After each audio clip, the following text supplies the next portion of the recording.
Hey, welcome everyone. Carm Capriato Town Hall Academy. We have the view with the ladies' perspective. Well, I don't know why I just got so sophisticated there for a moment, but I did. Maybe because I love and respect women. That maybe that's what I do. Nicole Bennecoff is with us from the Subi Guys, Traverse City, Michigan. Nicole. Hi. And Denise Chapman from Black Hills Tire in Rapid City, South Dakota. Hello. Hey, good to have you here. We're going to talk about ladies' perspective, lady technicians, lady service advisors, lady customers, and we're doing that So Pink thing. You know, Breaks for Breasts is all pink, and everything we look at pink as. So maybe this is my late 2023 pink episode. Oh, nice. Here we go. I don't know. I don't know. Never. Anyway, hey, pay homage to all of our great sponsors and our support. You know, fix cars faster, make more money. Check in, estimate, and move vehicles seamlessly with Shopware. Streamline every step of your day with a smoother ride and increased profits. Get Shopware.com, your ticket to automotive efficiency. And are you up to date on your training? Well, Delphi Technologies is proud to offer over 30 courses run by ASE certified technicians for professionals. Turn to the OE aftermarket supplier with over 100 years of experience. Inquire today at delphiaftermarket.com. Hey, if you're watching on YouTube, please subscribe, give the video a thumbs up, and thanks. Okay, ladies, look, recruiting women employees is on my mind. Hiring female technicians, and I just set this up. Nicole has a lot of ladies working in her business. Denise doesn't, but Denise is also on the cutting edge of working with younger women. I don't know if it's social or charity kind of ways. You're going to tell us all about that, Denise. So I think there's a lot to learn here as to how you were so successful, Nicole, in building your female team, and Denise, what you're doing about it, because no matter what, we need young people to join our industry, to be mechanical specialists, to be technology specialists. And we need to tell the world that we got great careers in this industry. It's not as dirty as it used to be. And people expect it to be. So, Nicole, 5 women at your shop. Tell us about how this all came about. Well, I think it probably stems from me being a woman shop owner, just looking for other women to be in the industry as well. So since I've been involved in the business, we've always had one other person in the office greeting customers and that sort of thing. That's a woman. And then it's just kind of snowballed. One of our service advisors is a woman, Bree. Then we have one of our customer service representatives as well. And our marketing person who's in-house, she is also a woman. So I think they've mentioned to me that is part of the reason that is what attracted them to the job. One of the things was that it is woman owned. We seek maybe some support, or just that's nice to know that you have someone else there, especially in this industry. You know, what's interesting is there are so many husband and wives that work together. And yet, Denise, she's smiling because she does. Mhm. And what's so interesting is you're saying because you're woman owned, but Denise is also woman owned. And I know you're in the rural part, Denise. I get that. And there may not be, the kind of talent out there that you can hire in the rural communities. Man, I get that. But maybe part of the message in this episode is that the husband, the wife, who is kind of equal partner, standing shoulder to shoulder, doing all this great stuff in the business, should maybe say, I wonder if I'm using the fact that I'm a woman in a smarter way. Am I thinking crazy? No, I don't think so. I think that we need to promote that because typically automotive repair shops are just owned by males, the husband. And so I think that I just have to kind of be in awe because this last year I went to the Women in Auto Care conference in Palm Springs, and it was just so eye-opening to me how many women are involved in our industry, whether it's parts vendors or shop owners, and they're the majority owner. And where I'm from, I'm kind of very few. There's a lot of shops where I'm from, but their husband owns it, and perhaps their wife is part owner or whatever, but she doesn't have a huge part of the business. She probably does the books and all the payroll and all that, but you don't come into the shop and get greeted by her like you do at our shop. And so It was very eye-opening me in Palm Springs because I felt like I was the only one doing this. And then I just realized that it's just our area that I feel like I'm the only one doing this. I find it fascinating that you made that observation. And Tenise is so right about how many women, I mean, just go to a conference, go to Vision, go to Apex, go to ASTE, and see all the ladies that are part of the vendor network.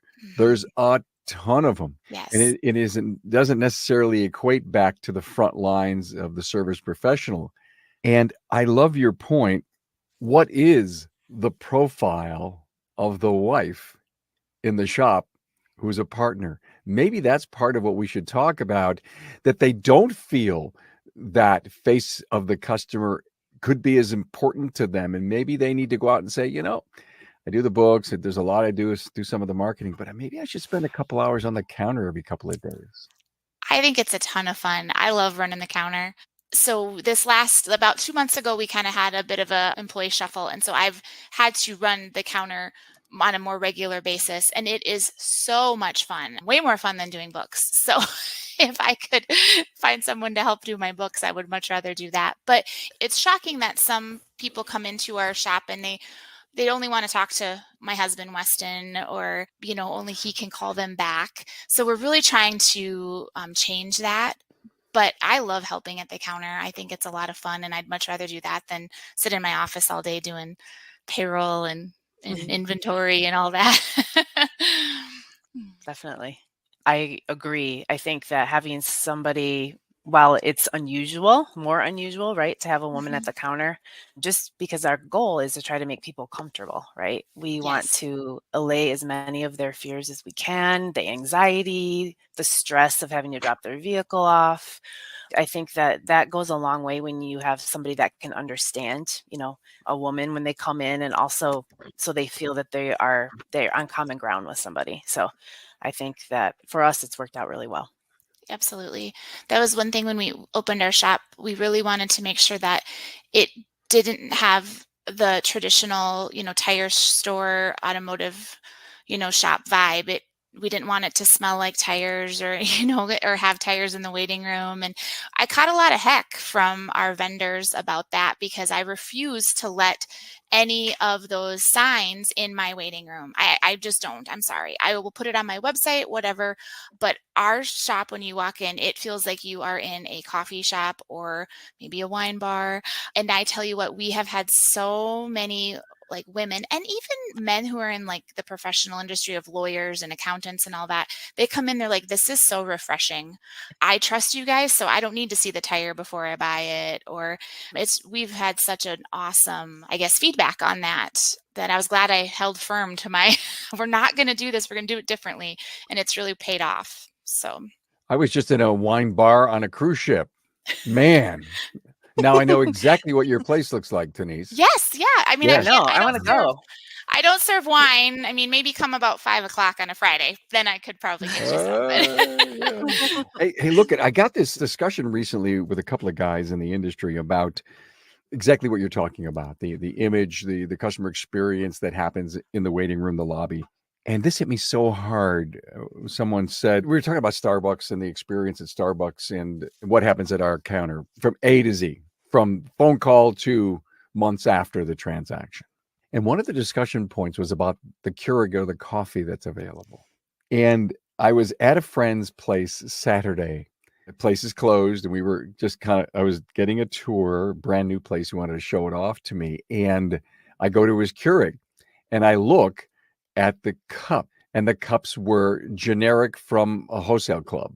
And I looked at him and I said, this place is too beautiful. What you did to the waiting room, the colors, the counter, not to have Starbucks coffee Keurig cups. And he looked at me and he said, OMG. I says, I don't care if they cost 2 times, they cost 60, 70 cents a piece. How many people wait here, have a Keurig cup of coffee? And he goes, not many. So what's the message that you're sending? I value you and your business to give you the most upper end of everything I have, not the generic water bottles in the cooler, but maybe Fuji, who knows, right? Yep. What's your thought on that? So at our shop, we have the Starbucks coffee, Keurig coffee, but we also there's a local coffee shop in town, a local roaster Good. that provides Keurig cups. So we buy from them, which is really cool. And then we have a local pottery business in town, and she handmade us Black Hills Tire mugs. And so we started off with those. But it's kind of progressed now. There's a dentist down the street that does all his business with us. And so he's like, can I leave you a coffee mug? And I'm like, sure. And then there's an accounting firm that asked if they could do the same, and a local restaurant in town, and a brewery that has a coffee mug. And so we've kind of got this eclectic stack of coffee mugs, but they're, very high quality, but they're local businesses in town that we're friends with or do business with us, and vice versa. So that's kind of been fun, and it's evolved. That's awesome. I got to tell you, Nicole, what a brilliant idea. Get mugs from high-end quality customers that have a great rep in town and allow them to be used by customers. And even if they don't, at least they're on display that, hey, Oh, sure. we belong. We're together. That's awesome. I know there's a lot of things that details, right, in the waiting area, the bathroom of our shops. I'm sure same thing with you, Denise. People comment all the time on how clean it is. This is the cleanest shop bathroom I've ever seen. It doesn't even look like one. Or, the kind of magazines that we have in the waiting room, or the smell of the waiting room, how it feels, the colors. So I think all of that, I know, not to diss anybody, but I know that, some of the guys in our shop will be like, hey, let's put this piece of furniture that looks like a front of a car or something like that in our waiting room. And I'm like, that's not who we are. Exactly. So it's, there are some differences, and I think probably as women, we're a little more in tune to that. Exactly. I know how many times one of the guys have been like, hey, did you see this really cool chair? I'm like, no, no. At our shop, our bathroom, I was adamant we're putting hand towels in, like real hand towels. And so every Friday I take them home and I bleach them and wash them. And that was just kind of something that I wanted to do because I just wanted us to stand apart. I wanted it to be more of a spa-like feel. And my grandparents actually owned their own gas station, and there was a little bit of a repair shop attached to it in North Dakota for 42 years.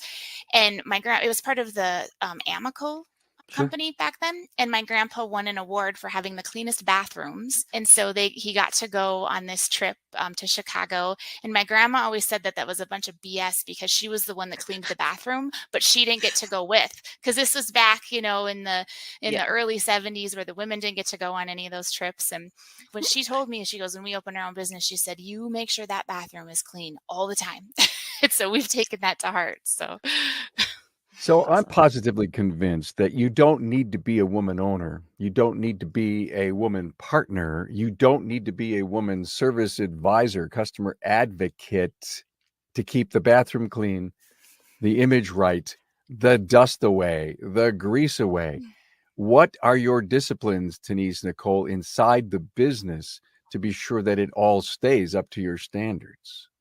I think my staff just takes really great pride in it, that they get so many compliments from everybody that come in that says, this place is so different than any other place in town. They take pride in that, so they continue to make sure that it stays that way. I think that's probably the biggest. I don't ever have to tell anybody to clean or anything, because they take such pride in it from getting all those compliments that they just do it without being told. That's a good point. I think the same at our shop. We always think in terms of, it should be what we would want to use, or we wouldn't think badly if we were visiting a place that had this. So same. I mean, those are standards that it's part of your culture. Nicole, do you have a female technician? We don't. We would love to have one. So we do not have any female technicians yet. Yeah, and Denise, you want one too. And what is it going to take down our futuristic road here to bring more females into the industry? I don't know. We were trying, like what I mentioned earlier, is we're kind of from a very traditional rural area where change takes a while to hit us. A lot of the thought of having a female technician, or even just a female in the your automotive shop, nobody frowns upon it, but yet it's not something that we have a lot of women come seek me, mentor, because I put that out there all the time. Like, I'd love to talk to you about what it's like and come visit us. And I just don't have anybody take me up on that. So a few things we're trying to do to promote that is we hold a camp in the summer for kids 12 to 15, so they can come and get hands-on and see what it's like to be in the automotive shop. And I push hard for girls. Oh my gosh, I went to the girls club, I went to the Girl Scouts, all trying to get some girls to attend, and they didn't this year, so hopefully next year. I'm also try to go out to the local vocational schools and just, what do we need to do to get some of the younger girls, I know that they're interested in cars, but why are they not pursuing that as a career? But we're not having a ton of luck yet. I know something that I can see in the future that it's going to be necessary, and we've started to have serious conversations about, is not just for women, but I think especially women that will have families or that plan on having that at some point.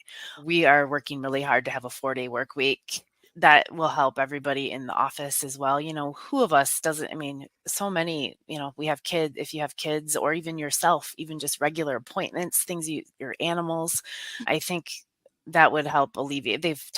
Our employees have told us that is something that would really help them. And I think that it would attract a lot of people also to have that option. Would you still keep working 5 or just shut it down, do 4? Nope, we would do 5 days and then what we're considering would be open 5 days, longer hours actually, and then having 2 shifts. So there would be, each person would have a 3-day weekend. They would either have a Monday or a Friday off. And so everyone would be there in the middle of the week. So interesting.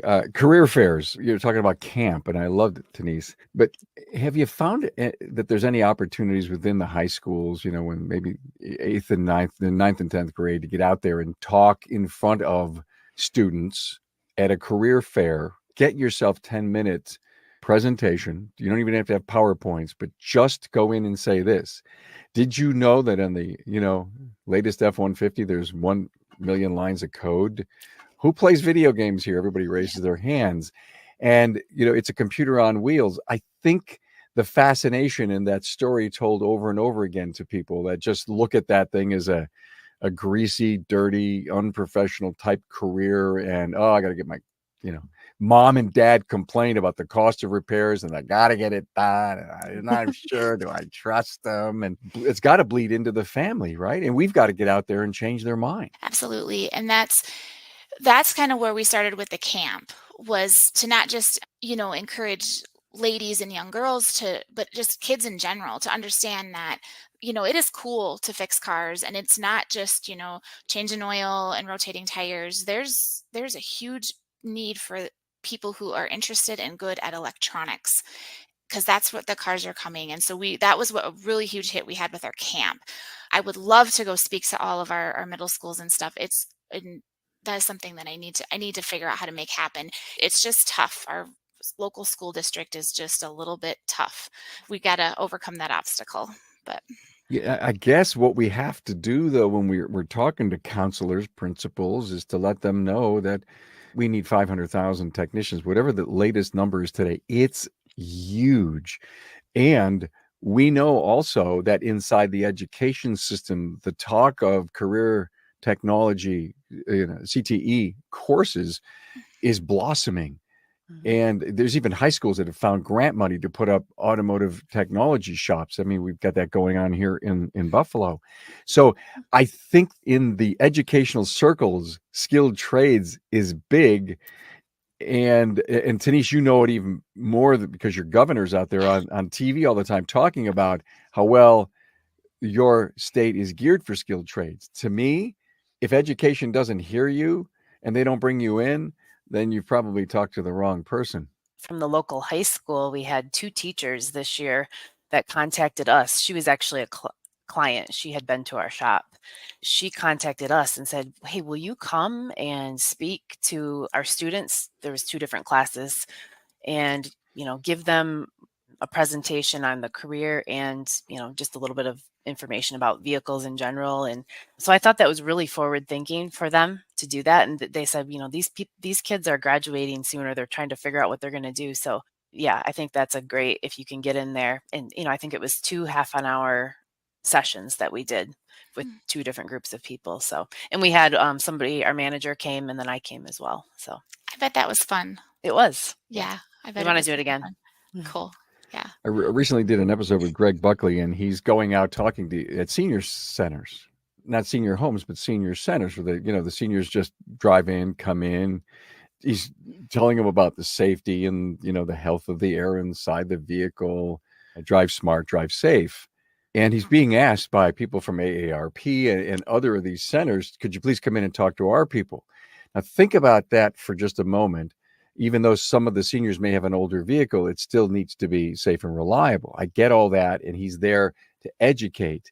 But think about the nieces, the nephews, and the grandkids of these seniors. You kind of get plugged in a little bit. You're not there to promote your shop. You're there to promote safety and reliability in a vehicle. But yet, we are a high-tech industry comes out.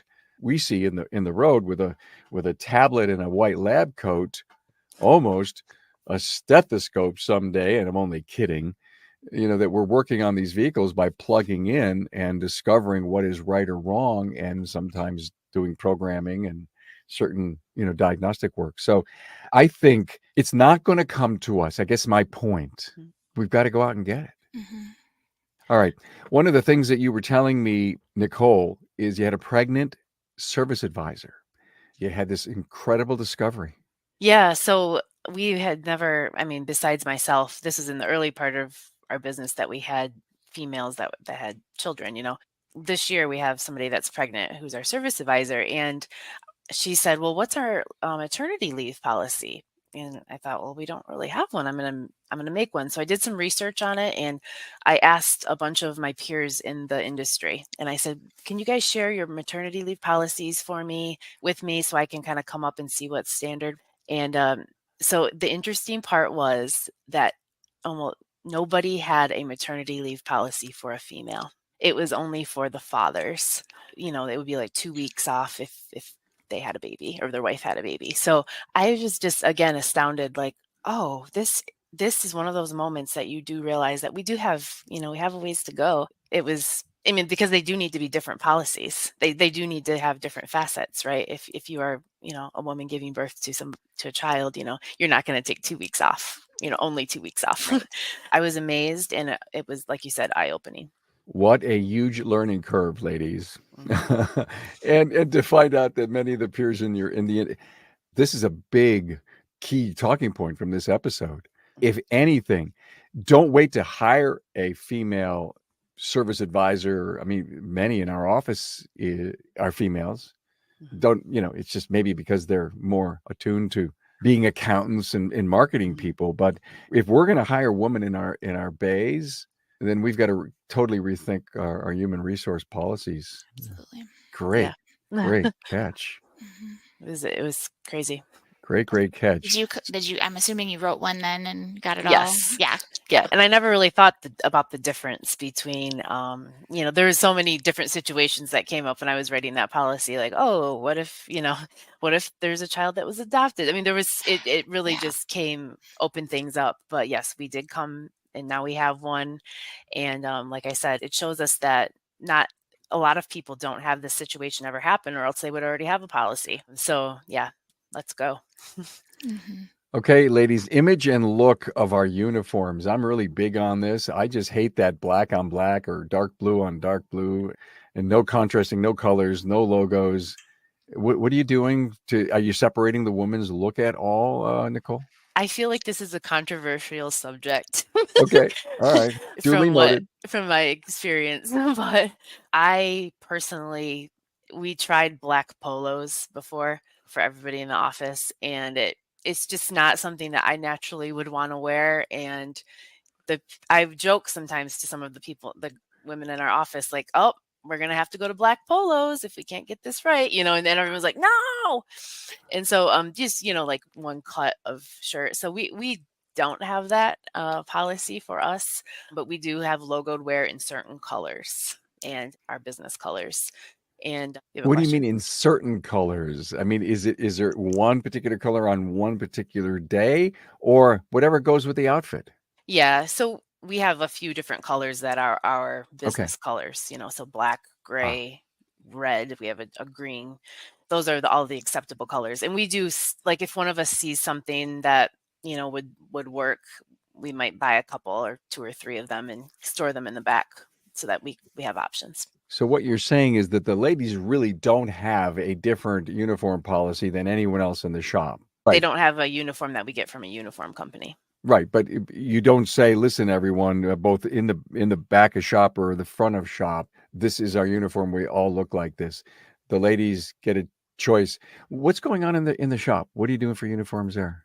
We use like I said, a uniform company. So we get the shirts. They have our logo on them, and pants. So it's black shirt with a green logo and black pants. And those are our colors out in the shop. So if somebody wanted to wear up front, if somebody wanted to wear something that looked more industrial, then that would be okay. But we have a dressy casual policy up front. A dressy casual. I love that. Denise, even though you don't have any females in the business, and you got a huge business, what are you guys doing for uniforms and colors and stuff? Our colors are black, gray, and white, but my service advisors, I kind of give them free rein. I want them to come to work feeling comfortable. And so, because I think then that comfort portrays to the customer as they walk in the door. So I will get them polos and vests. We're in a cold environment right now. But then they can wear jeans and boots, cowboy boots. A lot of them are cowboy boots. My techs in the back, we provide those like red cap mechanic shirts, like those heavier button up ones. And hoodies are for the colder weather. But again, they can wear jeans or whatever pants they prefer. We haven't had anybody push the envelope. So they always look nice, and I figure I'm not going to address the issue until I have to. So, Nichole, based on your experience with the ladies in the shop, do you see any really key piece of wisdom you could give us when it comes to retention? Well, I feel like in general, with who we have working here, I think that everybody wants to be heard, but I think I found that is very important for the women personnel, that their ideas matter, especially there can be conflicting ideas, right? Because you feel strongly that you would want to be treated a certain way as a woman. And so I think that knowing that your opinion matters, especially when we're coming up with policies and things like that, I think that's a huge key. And also knowing that, we are going to try to provide a path for growth, and if somebody wants a career that's beyond just their position that they have right now. So I think that's another key in retention. And we just try to be a family, but also be respectful of each other, and also be flexible when we need to be, and we can.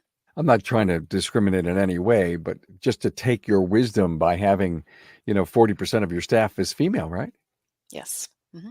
You really wouldn't treat them any differently, but there are different needs, in their role at home, and how many hats do we wear in life? Yeah, exactly. That really is a key. I mean, typically the females are the ones that are in general taking, their kids to doctor's appointments, just those kind of things that they need a little bit more freedom with. And like I said, obviously we're going to treat everybody similarly, but I've just found that is a huge level of stress that they can have. And so when we're able to be, help each other out and fill in for each other, it's so nice. Makes so much sense. Just go. It's one of those, if it's a caring family, it's go. Take care of your stuff. Obviously there are situations where somebody has to be here in the office and things like that, but we try to help each other out as much as possible. Yeah, years ago, I interviewed Mark Roberts out of Schertz, Texas, and he had this policy about supporting his employees. And it said it didn't matter what came up or what needed to be done as far as personal and family things. He always asked this question: if you leave, will anyone die? And the answer was probably no, then go. Yep. I like it. What's the crisis? And in fact, what I think people forget to think about is you got someone going on vacation, and we know that it's coming up, and we know that we're all going to have to pitch in a little bit extra in order to keep our momentum up. We seem to do it, don't we? And then another week later, another person goes on vacation, and we seem to do it. And so if all of a sudden there's a moment where, listen, gotta go, can't be here, it's amazing how a high culture, tight team just pulls together and makes it happen, because they know that they'll do it for them someday. My husband always says we're not fixing ambulances. Like, it's okay. Go take your, kids to the doctor, or make sure you go to their Christmas program, or that stuff comes before anything else. Yeah. Yeah, I could tell you guys have incredible cultures at your place, and I so appreciate this discussion. We can go on for hours. I think we have pulled ourselves about a dozen great wisdom talking points out of here for the rest of the industry to hear, and to hear your experiences. Nichole, that's got female employees. Tenise, that doesn't, but yet you're doing everything you can in the future to bring them on, but yet a great family led by a husband and wife team. And I think the big takeaway is if you are working with your husband, or the husband's listening to this and you're working with your wife, what is her real profile? What is her duties to bring in to be sure that your lobby, your front, your waiting room looks just like Tenise's? It's the wine coffee bar. How cool is that? I need a picture of that. I want to come. I want to Yeah, visit. I'll get you guys a picture. Yeah, send me a picture of that, and stuff like that. So thank you so much, Nichole Bennecoff, Subi Guys, Traverse City, Michigan, and Tenise Chapman from Black Hills Tire, Rapid City, South Dakota, with husband Weston. You guys were with me on a episode, Today's Class. We were, 879. yes. Yeah. Yep, this summer. Yeah, and Nichole, we were in, was it Cancun? Yes. Yeah, Oh, it was fun. Cancun. We did your first episode with us. So Yeah. that was really cool. Mhm. And we did your husband then, the next day, didn't we? Yeah, two different. We were filmed separately, and Yeah. you Yeah. recommended that we not be there for each That's other's. right, because he doesn't work in the business, and we got two shop owners whose husbands weren't in the business. In fact, we got a female and a male. So the wife owns the business. What do you do? And those were great episodes. Thank you so much. Listen, have a great holiday. Thank you too. Thank you. Merry Bye. Christmas.